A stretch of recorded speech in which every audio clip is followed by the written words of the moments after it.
Hi guys, आज आपके लिए आया है क्लास 9th का ज्योग्राफी भूगोल। और इसमें आज आपको पढ़ना है कक्षा 9 का चैप्टर 6, जिसका नाम है जनसंख्या, जिसे इंग्लिश में पॉपुलेशन कहते हैं। ये बहुत ही अच्छा टॉपिक है। जनसंख्या चैप्टर है आपका। आप किसी एग्ज़ाम में भी जनसंख्या से या पॉपुलेशन से क्वेश्चंस आता है। चलिए अब हम इस चैप्टर को अच्छे से और ध्यानपूर्वक पढ़ते हैं। देखिए, जनसंख्या का मतलब क्या होता है। जनसंख्या को अगर अलग किया जाए, ठीक है, अगर दोनों को अलग किया जाए, जन और बनेगा ये संख्या। जन और संख्या अलग अलग किया जाए तो जन का मतलब होता है लोग और संख्या का मतलब हो गया नंबर। तो लोगों की संख्या को ही क्या कहते हैं? जनसंख्या कहते हैं। लोगों की संख्या को क्या कहते हैं? जनसंख्या। तो पहले समझ लेते हैं कि जनसंख्या क्या है, लोगों की संख्या को क्या जनसंख्या कहते हैं। इस कॉपी में हम लिख दिए हैं कि जनसंख्या किसे कहते हैं। किसी क्षेत्र में रहने वाले किसी क्षेत्र में रहने वाले लोगों की कुल संख्या को वहाँ की जनसंख्या कहते हैं। यह जनसंख्या का मतलब हो गया आपका आबादी। किसी भी देश का आर्थिक विकास मुख्यतः दो बात पर निर्भर करता है। एक तो आपका हो गया प्राकृतिक संसाधन और दूसरा हो गया मानवीय संसाधन। लेकिन दोनों में से ज़्यादा इंपॉर्टेंट है आपका मानवीय संसाधन। देखिए, प्राकृतिक संसाधन में जैसे हो गया आपका कोयला, ठीक है, पेट्रोल। अब देखिए, आपके मान लीजिए आपके देश में, आपके क्षेत्र में पेट्रोल है, लेकिन उसको निकालने के लिए क्या आदमी चाहिए ना, उसको निकालने के लिए मनुष्य चाहिए। तो मनुष्य मानवीय संसाधन नहीं रहेगा तो आप उस पेट्रोल का क्या कीजिएगा? वो तो पेट्रोल आपके लिए बर्बाद हो गया, क्योंकि उसको निकालने वाला कोई नहीं है। तो दोनों में से ज्यादा इंपॉर्टेंट क्या हो गया आपका? मानवीय संसाधन। वास्तव में देखा जाए तो आर्थिक यानी इकोनॉमिकल डेवलपमेंट में, देश को आगे बढ़ाने में सबसे महत्वपूर्ण योगदान मानवीय संसाधनों अर्थात जनसंख्या का होता है, यानी लोगों का होता है। क्योंकि जनसंख्या आर्थिक विकास का साधन ही नहीं है, ये आर्थिक विकास का साधन नहीं बल्कि साध्य भी है। मानव संसाधनों का निर्माण एवं उपभोग करते हैं। मानव क्या करते हैं? संसाधनों का निर्माण भी करते हैं लोगों के लिए और उसका उपभोग भी करते हैं। जैसे अगर कोई मनुष्य मकान बनाता है तो क्या उस मकान में वो रहता भी है, उसका उपयोग भी करता है। वे स्वयं भी विभिन्न गुणों वाले संसाधन होते हैं। मानव जनसंख्या अथवा मानवीय प्रयत्नों मतलब प्रयासों के अभाव में किसी प्रकार के आर्थिक वस्तुओं तथा सेवाओं का उत्पादन संभव नहीं है। इस प्रकार कहा जा सकता है कि किसी देश का वास्तविक स्वरूप उस देश की भूमि अथवा जलाशय या खदानों में पशु अथवा धन दौलत नहीं, वरन उस देश के स्वच्छ एवं सुखी पुरुषों, बच्चों एवं स्त्रियों में निहित है किसी देश का विकास। अगर किसी देश में ज़्यादा स्वच्छ और स्वस्थ लोग हैं तो क्या देश को आगे ज़्यादा विकास तक ले जा सकते हैं। क्योंकि देश को आगे विकास तक ले जाने में क्या मानवीय संसाधन का ज़्यादा योगदान है। भारत में जनसंख्या का आकार एवं वृद्धि बेहद भयावह है। देखिए, भारत में क्या है, भारत अभी जनसंख्या के मामले में एक नंबर में है, एक नंबर पर आ गया और भारत में जनसंख्या लगातार बढ़ते जा रहा है। यहाँ का जनसंख्या बहुत भयानक हो गया है भारत का। इसे जनसंख्या विस्फोट का नाम दिया गया। अब देखिए, जनसंख्या विस्फोट का मतलब होता है जनसंख्या का अत्यधिक तीव्र गति से वृद्धि को कहते हैं जनसंख्या विस्फोट। यदि किसी विशेष क्षेत्र में जनसंख्या में अचानक निरंतर वृद्धि हो जाती है तो उसे उस क्षेत्र का क्या जनसंख्या विस्फोट कहते हैं। इस जनसंख्या विस्फोट ने देश की समस्त विकास योजनाओं को प्रभावित किया है। मानव पृथ्वी के संसाधनों का उत्पादन एवं उपयोग करता है, इसलिए यह जानना आवश्यक है कि एक देश में कितने लोग निवास करते हैं। हर देश में अलग अलग संख्या में लोग निवास कर रहे हैं, कहीं करोड़ में है तो कहीं लाख में है जनसंख्या, लोगों की संख्या, तथा उनकी कौन कौन सी विशेषताएं हमारे देश की जनसंख्या से संबंधित जानकारी हमें प्रदान करती है। बच्चों, तुम बढ़ती जनसंख्या के अंग हो। आज हम जनसंख्या से जुड़े निम्नलिखित 3 बिंदुओं पर विचार करते हैं। पहला, जनसंख्या का आकार एवं वितरण। जनसंख्या वृद्धि एवं जनसंख्या परिवर्तन की प्रक्रिया और जनसंख्या के गुण या विशेषता। जनसंख्या का आकार एवं वितरण। देखिए जनसंख्या जो भारत में वो सारे स्टेट में बराबर नहीं है, ठीक है। 1 मार्च 2001 ईस्वी तक भारत की जनसंख्या 102.8 करोड़ लाख थी, जो कि विश्व की कुल जनसंख्या का 16.7% थी।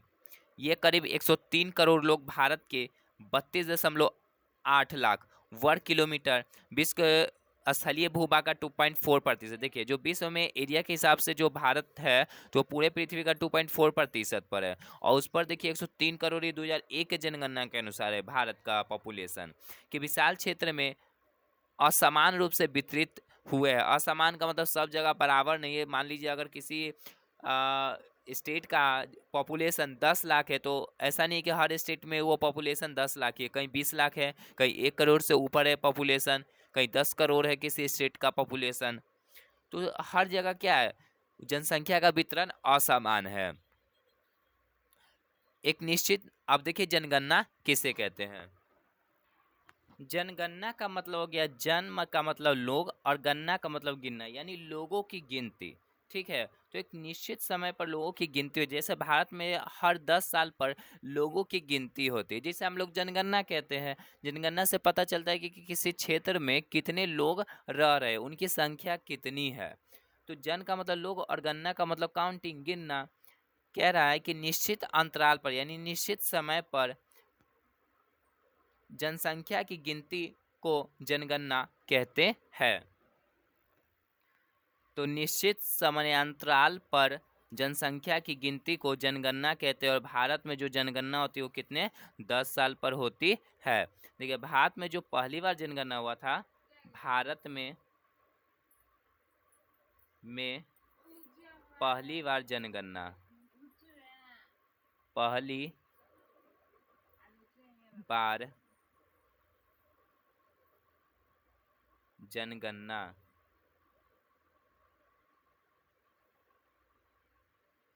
1872 में हुआ था। भारत में पहली बार जनगणना 1872 में हुआ था। और ये भारत में कहेगा कि पहली बार पूर्ण जनगणना कब हुआ था। संपूर्ण जनगणना, पहली बार संपूर्ण यानी पूरे भारत में संपूर्ण जनगणना, तो ये हुआ था आपका 1881 में। यहीं से आपका हर 10 साल पर जनगणना होता है, हर 10 साल पर जनगणना स्टार्ट हो गया।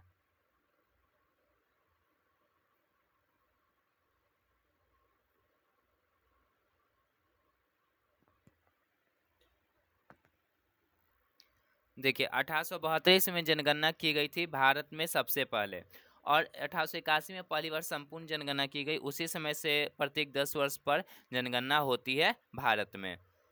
2011 के जनगणना के अनुसार भारत की कुल जनसंख्या 121 करोड़ था। अभी लगभग वर्तमान में करेंट के हिसाब से देखा जाए 2024 में, तो लगभग 140 करोड़ से ऊपर है भारत की जनसंख्या। 2001 की जनगणना के अनुसार देश में सबसे अधिक जनसंख्या वाला राज्य उत्तर प्रदेश है, जहां कुल आबादी 16.60 करोड़ है। ये 2001 के अनुसार बता रहा है। उत्तर प्रदेश में देश के कुल जनसंख्या का 16% हिस्सा निवास करता है पूरे इंडिया का। दूसरे स्थान पर महाराष्ट्र है, जहां 9.68 करोड़ आबादी है। भारत में सबसे अधिक जनसंख्या वाला जो राज्य है वो आपका उत्तर प्रदेश यूपी है। यूपी में भारत के 2800 राज्य में से सबसे अधिक जनसंख्या है यूपी में। और भारत में सबसे कम जनसंख्या जो है वाला राज्य है वो आपका सिक्किम है। सिक्किम में सबसे कम जनसंख्या है। जनसंख्या की दृष्टि से यूपी 1 नंबर पर आता है। दूसरे नंबर पर आता है महाराष्ट्र। यूपी के बाद सबसे अधिक जो आबादी है भारत में वो महाराष्ट्र में है। और तीसरे नंबर पर अपना स्टेट आता है बिहार। बिहार जनसंख्या की दृष्टि से तीसरे नंबर पर आता है। तीसरे स्थान पर बिहार की आबादी 8.29 करोड़ है। इन बड़े राज्यों के विपरीत हिमालय क्षेत्र के राज्य सिक्किम की आबादी केवल 5 लाख ही है तथा लक्षद्वीप में केवल 60,000 लोग निवास करते हैं। भारत की लगभग आधी आबादी केवल 5 राज्यों में निवास करती है। ये राज्य कौन कौन से? उत्तर प्रदेश, महाराष्ट्र, बिहार, पश्चिम बंगाल और आंध्र प्रदेश। ये पांचों स्टेट याद रखिएगा। जनसंख्या के अनुसार से सबसे बड़ा ये 5 स्टेट आता है। क्षेत्रफल की दृष्टि से राजस्थान सबसे बड़ा राज्य है, याद रखिएगा इसको, जिसकी आबादी भारत की कुल जनसंख्या केवल 5% है। बताइए सबसे बड़ा स्टेट होने का भी कारण, तो इसमें कारण भी है कि राजस्थान में इतना आबादी क्यों नहीं है। अब है क्षेत्रफल की दृष्टि से सबसे बड़ा जो आपका स्टेट है वो है आपका राजस्थान, और पॉपुलेशन के अकॉर्डिंग सिक्किम सबसे छोटा है। घनत्व के आधार पर भारत में जनसंख्या वितरण। अब देखिए जनसंख्या घनत्व का तात्पर्य भूमि के प्रति इकाई पर अधिवासित यानी रह रहे होने वाले जनसंख्या से, मतलब एक वर्ग किलोमीटर में जितने लोगों की संख्या होती है उसे जनसंख्या घनत्व कहते हैं। भारतीय जनगणना विभाग द्वारा स्तरीय मापक के रूप में प्रति वर्ग किलोमीटर को एक इकाई माना गया है। प्रति 1 किलोमीटर को भूमि के प्रति एक इकाई को क्या किया है? 1 वर्ग किलोमीटर माना गया है। इस दृष्टि से भारत की जनगणना 2001 के अनुसार भारत का औसत जनसंख्या 325 व्यक्ति प्रति वर्ग किलोमीटर है। कहने का मतलब कि एक वर्ग किलोमीटर में 325 लोग रह रहे या लोगों की संख्या है। देखिए इसमें जनसंख्या घनत्व प्रति वर्ग किलोमीटर यानी प्रति 1 किलोमीटर में रहने वाले लोगों की संख्या को जनसंख्या घनत्व कहते हैं। अब इसे निकालने का फॉर्मूला क्या है कि कुल जनसंख्या में कुल क्षेत्रफल से भाग देते हैं। उस क्षेत्र में रहने वाले लोग कुल जनसंख्या में से उस क्षेत्र से क्या करते हैं? भाग देते हैं। तो अब आपका निकल जाता है जनसंख्या घनत्व। लेकिन इसमें भारी विषमता है, यानी अंतर है। मैदानी राज्यों में सर्वाधिक घनत्व है। देखिए जो जनसंख्या घनत्व सबसे अधिक मिलता है वो आपको मैदानी क्षेत्र में मिलेगा, ठीक है, क्योंकि मैदानी क्षेत्र में वो सारी सुविधाएं होती है। तटीय राज्यों में भी काफ़ी घनत्व है, लेकिन पर्वतीय राज्यों में अधिवासी आर्थिक संरचनात्मक सुविधा के कमी के कारण कम घनत्व पाए जाते हैं। कौन से इलाका में कह रहा है ये? आपका पर्वतीय इलाका में। पठारी राज्यों में सामान्य घनत्व की स्थिति है। भारतीय राज्यों में सर्वाधिक घनत्व पश्चिम बंगाल का। अभी वर्तमान में सबसे अधिक जनसंख्या घनत्व वाला जो स्टेट है वो आपका बिहार है। सबसे अधिक जनसंख्या घनत्व वाला स्टेट है वो बिहार है। बिहार जनसंख्या घनत्व के अकॉर्डिंग 1 नंबर पर आता है और जनसंख्या की दृष्टि से ये 3 नंबर पर आता है बिहार।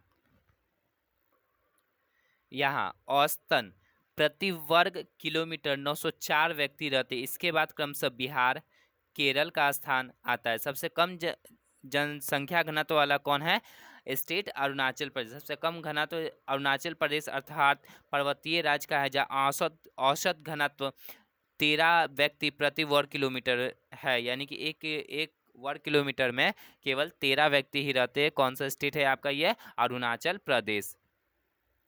सबसे कम जनसंख्या घनत्व जो भारत के किस स्टेट में? तो वह आपका हो जाएगा अरुणाचल प्रदेश में। केंद्र शासित प्रदेशों के सम्मिलित कर देखा जाए तो सर्वाधिक घनत्व दिल्ली में है, यह 9340 व्यक्ति प्रति वर्ग किलोमीटर है। लेकिन सबसे कम घनत्व अरुणाचल प्रदेश में। केंद्र शासित प्रदेश में अंडमान निकोबार द्वीप समूह का घनत्व मात्र 34 व्यक्ति वर्ग किलोमीटर है। ये हो गया आपका यूनियन टेरिटोरीज में। जनसंख्या में वृद्धि दर तीव्र होने के कारण भारत के औसत घनत्व में तेजी से वृद्धि हुई है, यानी बढ़ा है। यह 1901 ईस्वी में मात्र 37 व्यक्ति वर्ग किलोमीटर था, जो 2001 में बढ़कर 325 व्यक्ति प्रति वर्ग किलोमीटर हो चुका है। जनसंख्या वृद्धि यानी जनसंख्या का बढ़ना। जनसंख्या वृद्धि का अर्थ होता है किसी विशेष समान अंतराल जैसे कि 10 वर्ष के भीतर किसी देश राज्य के निवासियों की संख्या में परिवर्तन। इस प्रकार के परिवर्तन 2 प्रकार से व्यक्त किया जा सकता है। पहला है आपका सापेक्ष वृद्धि और दूसरा है प्रति वर्ष होने वाले प्रतिशत परिवर्तन के द्वारा।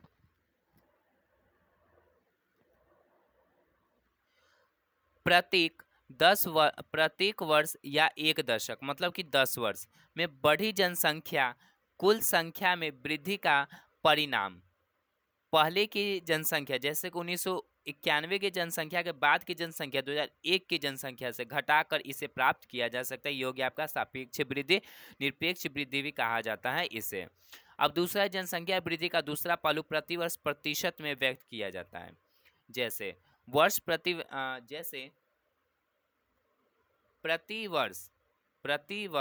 प्रतिशत वृद्धि की दर का अर्थ है कि दिए हुए किसी वर्ष की मूल जनसंख्या में दिए हुए किसी वर्ष की मूल जनसंख्या प्रत्येक 100 व्यक्तियों पर 2 व्यक्तियों की वृद्धि, 100 व्यक्तियों पर 2 व्यक्तियों की वृद्धि, इसे वार्षिक वृद्धि दर कहा जाता है।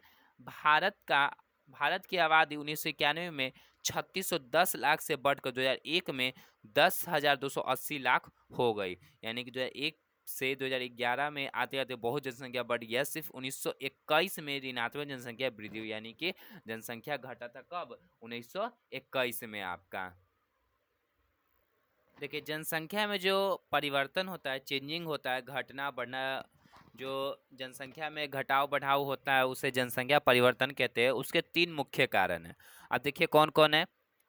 जन्म दर, दूसरा मृत्यु दर और तीसरा हो गया प्रवास। तो इसे हम एक एक करके समझेंगे कि जन्म दर क्या और मृत्यु दर क्या और प्रवास क्या है।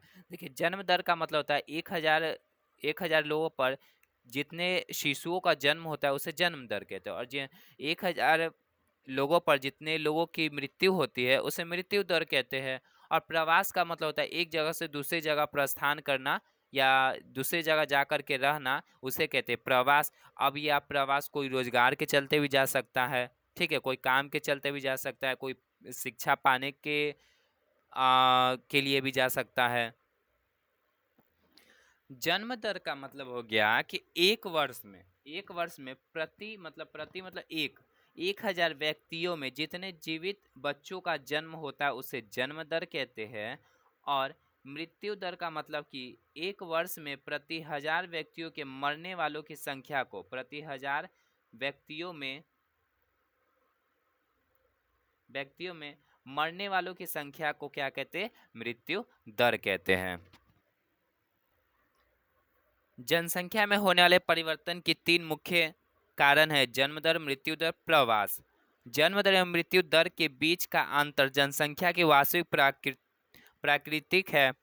एक वर्ष में प्रति 1000 व्यक्तियों में जितने जीवित बच्चों का जन्म होता है उसे जन्म दर कहते हैं। यह वृद्धि का एक प्रमुख घटक है कि भारत में हमेशा जन्म मृत्यु से अधिक है। क्या है? जन्म दर मृत्यु दर से अधिक, यानी कि जितने लोग मर नहीं रहे उतने लोगों की उतने बच्चों की जन्म हो रहा है। जितने लोग मर नहीं रहे हैं उतने से ज्यादा बच्चों का जन्म हो रहा है रोज। एक वर्ष में प्रति 1000 व्यक्तियों के मरने वालों की संख्या को मृत्यु दर कहा जाता है। मृत्यु दर में तेज गिरावट भारत की जनसंख्या वृद्धि की दर का प्रमुख कारण है। 1980 तक उच्च जन्म दर में धीमी गति से एवं मृत्यु दर में तीव्र गति से गिरावट के कारण जन्म दर एवं मृत्यु दर में काफी बड़ा अंतर आ गया है। इसके कारण जनसंख्या वृद्धि विस्फोट हो गई है। 1981 से धीरे धीरे जन्म दर में भी गिरावट आनी शुरू हुई है, जिसके परिणाम स्वरूप जनसंख्या वृद्धि दर में गिरावट आई है। यानी कि बच्चों की संख्या, जो जन्म लेने की संख्या वो थोड़ा कम हुआ है, इसलिए जनसंख्या वृद्धि भी क्या है, धीरे धीरे थोड़ा नीचे आ रहा है। इस परिवर्तन का प्रमुख कारण पारिवारिक, राजनीतिक, प्रशासनिक एवं धार्मिक स्तर पर नियोजित परिवार के प्रति जागरूकता है। जनसंख्या वृद्धि का तीसरा घटक है प्रवास। लोगों का एक क्षेत्र से दूसरे क्षेत्र में चले जाने को प्रवास कहते हैं। लोगों का एक क्षेत्र से दूसरे क्षेत्र में चले जाने को प्रवास कहा जाता है। प्रवास आंतरिक यानी कि अंदर, जैसे कि भारत में एक स्टेट से दूसरे स्टेट में या स्टेट में एक शहर से दूसरे शहर में, तो ये क्या हो गया आपका आंतरिक प्रवास। प्रवास आंतरिक एक जगह से दूसरी जगह, जैसे उत्तरी बिहार में बाढ़ विस्थापित क्षेत्रों में, या अंतरराज्य एक राज्य से दूसरे राज्य में, या अंतरराष्ट्रीय एक देश से दूसरे देश में हो सकता है।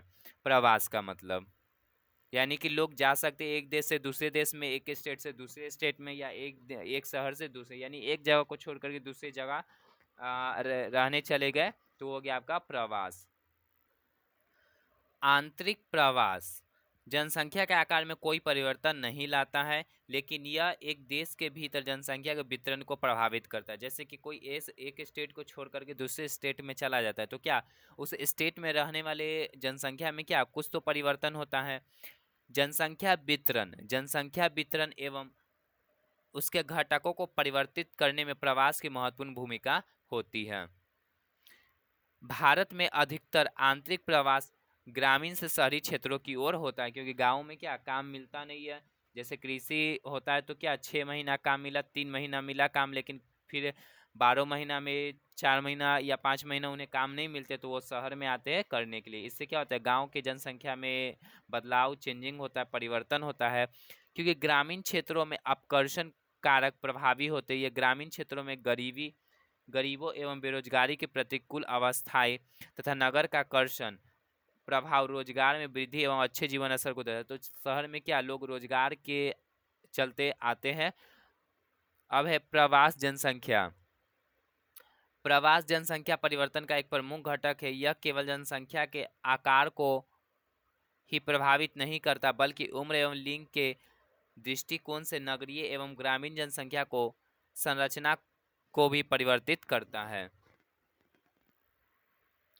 भारत में ग्रामीण नगरीय प्रवास के कारण शहरों तथा नगरों की जनसंख्या में नियमित वृद्धि हुई है। मतलब लगातार 1991 में कुल जनसंख्या की 17.29% नगरीय जनसंख्या थी, जो 2001 में बढ़कर 27.78% हो गई। यानी जनसंख्या का लगातार वृद्धि हो रहा है, बढ़ रहा है। एक दशक यानी 10 साल 1991 से 2001 के भीतर 10 लाख से अधिक जनसंख्या वाले नगरों का संख्या 23 से बढ़कर 35 हो गई है। यानी महानगरों की संख्या क्या हो गई है, बढ़ गई है नगरों की संख्या। अब है जनसंख्या की विशेषताएं। आयु संरचना यानी एज के अनुसार आयु संरचना की दृष्टि से भारतीय जनसंख्या को 3 वर्गों में विभाजित किया गया है। पहला आपका हो गया एज के अनुसार से, आयु के अनुसार से किशोर वर्ग, प्रौढ़ वर्ग और वृद्ध वर्ग।